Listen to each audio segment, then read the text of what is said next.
Welcome back everyone to Dungeon Brew. I am Josh, and today we are going to be talking about how to envision and integrate powerful and oftentimes terrifying weapons into your tabletop role-playing game, specifically for a steampunk grimdark setting. So whether you're a game master or a player that has this vision for a unique character that you want to play, I want to help you understand a design to help elevate that grimdark steampunk campaign. We're going to be exploring the essence of steampunk and grimdark and focusing on mechanics and lore that you might want to consider to help enrich that TTRPG campaign. Let's get to it. Let's start with talking about the essence of steampunk design. At its core, steampunk and TTRPGs means that we are imagining a world where steam power and clockwork and intricate design and mechanics is driving the technology, oftentimes with a Victorian or Edwardian aesthetic. John and I made a video about this a couple of years ago where we dived into steampunk,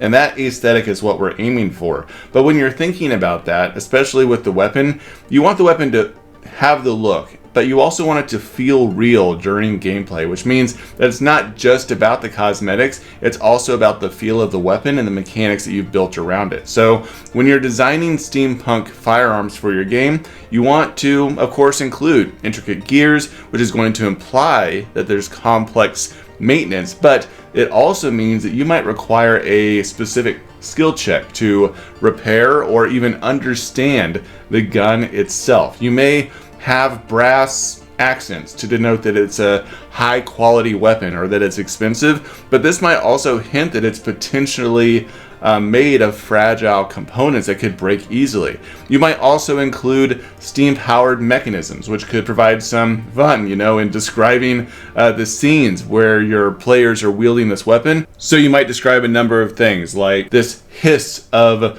pressure building in the weapon when they're carrying it around, or that there's a tremor of maybe internal pistons depending on what weapon they're wielding, or there's this telltale plume of vapor that is giving away a stealthy character that is wielding one of these weapons too. So you want to think about how the steampunk gun might impact a stealth roll, whether or not firing it is going to give disadvantage on perception checks, or if it's going to alert enemies nearby because of the noise or even the billowing steam. I mean, it's hard to hide behind a bunch of barrels and then have steam rolling over the top because somebody's carrying a steam powered weapon of some kind.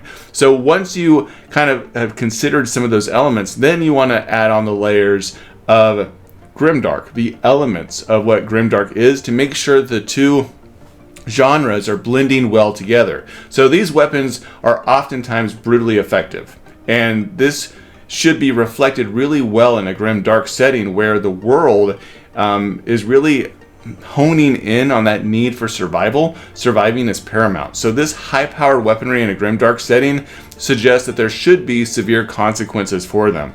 A single shot may be devastating, not just to the target, but also to the wielder. Perhaps it has a powerful kick to it, or there's a risk of a critical malfunction, which could harm the wielder of the weapon themselves.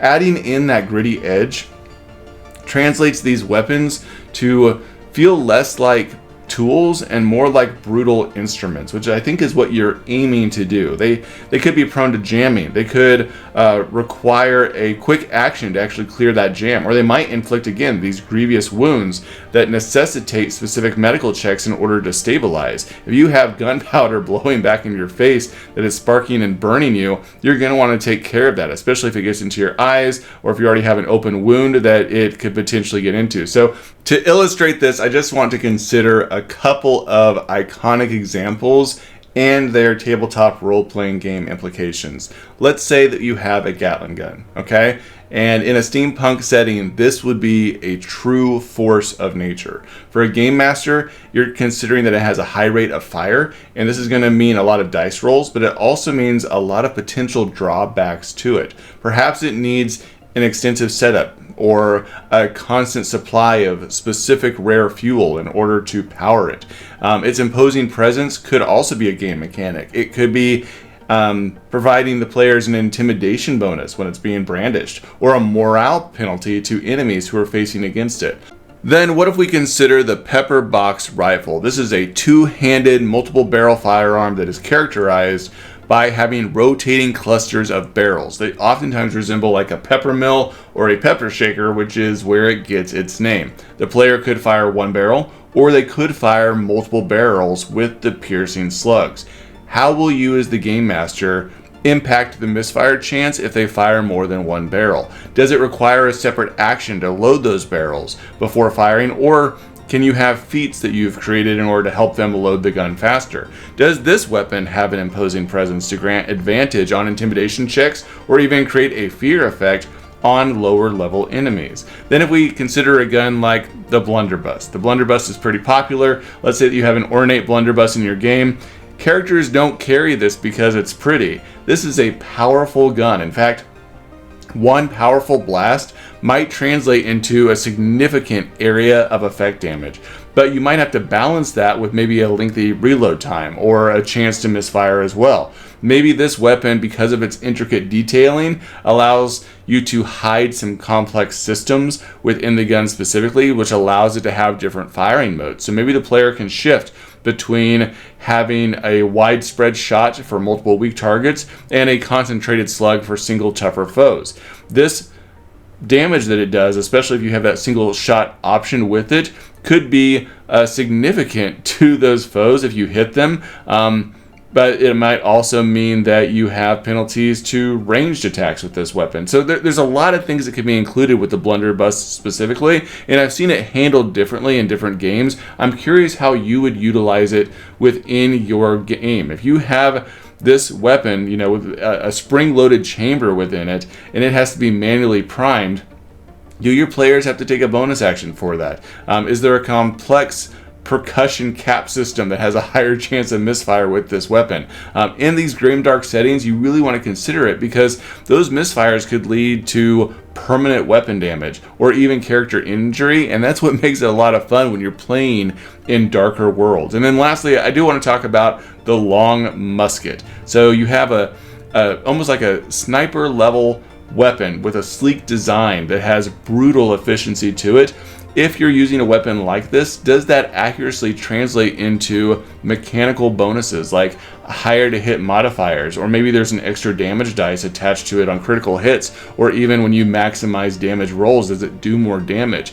Because when I think of weapons specifically in Grimdark Steampunk settings that have unique firing mechanisms, it gives you great role-playing opportunities. If you have this player that is sitting back yards away from the battle with a steam-powered sniper rifle that takes maybe an extra round to load every time, but when they fire it, that single shot could completely change the trajectory of the battle. That's really exciting, and that adds tension to those combat encounters, which is something I think that all game masters like to capitalize on because it makes it memorable. Oh, and then lastly, before I forget, I also want to make sure I talk about how you also look at advanced ammo types in games like this when you're using steam-powered weapons. Do you have piercing rounds? So you maybe ignore a certain amount of enemy armor or grant advantage against heavily armored foes when you have those piercing bullets. How about explosive rounds? Can you deal some small amount of splash damage maybe on a hit on either side of the enemy that you're firing?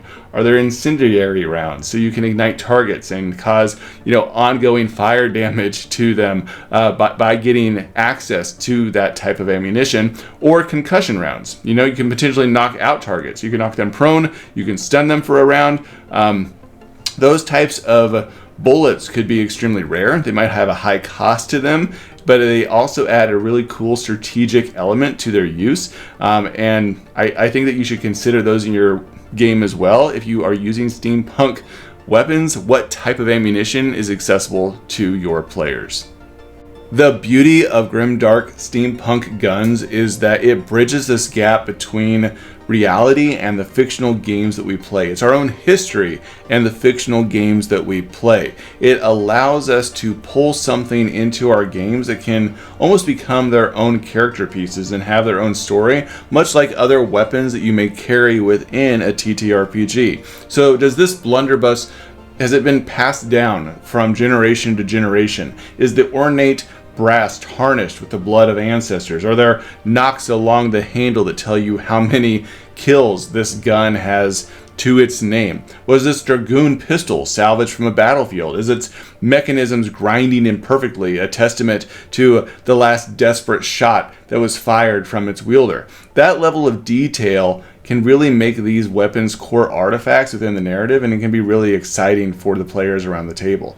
The potential of steampunk weaponry in TTRPGs really helps us push the boundaries, I think, of design and innovation, because it allows us to take another step forward in the gaming world in terms of technology and how it is perpetuated and utilized, and it can manifest in a lot of different ways that we fully have control over as game masters. One, you can create your own homebrew mechanics. You can create unique reload systems and heat management and recoil rules that can make weapons unique in your world based on the setting that you've built. You can also add in crafting and tinkering, so allowing players to modify or even build their own steampunk guns, and requiring specific components or skills or even downtime to get it to the way that's going to be usable by them in combat can be a lot of fun. And this turns the weapon again into a narrative quest itself, where you have to explore the world to find those components and to be able to have the right training and the right skills in order to wield the weapon. And then again, having grimdark consequences, blending this well within steampunk can be a lot of fun. I mean, reinforcing the tone of having these powerful weapons come with significant drawbacks. So again, those high chances of jamming and a dangerous recoil that can injure the wielder, or the sheer noise of attracting unwanted attention can raise the stakes a lot in your adventuring, and players can have fun with that. Maybe having even certain weapons causes detrimental effects to everyone involved. Maybe a particularly steam-powered weapon can cause temporary deafness or ringing in the ears for the wielder and those nearby, so it's not only impacting them, but also the enemies. In conclusion, I just want to say that the evolution and the growth of using these types of weapons in our games, I think, is in our hands. It really relies on our creativity and being able to see the complexity and making it a lot of fun for our players. So just a couple of final thoughts here. One, think about how you can integrate emerging trends and innovations into your game. How about weapons that can switch between steam and clockwork power, or those that combine a melee weapon with a hidden firearm? How about having pneumatic guns that fire silent and high velocity projectiles, or weapons that siphon ambient magical energy to power their shots, or even to power maybe their spellcasters that are nearby?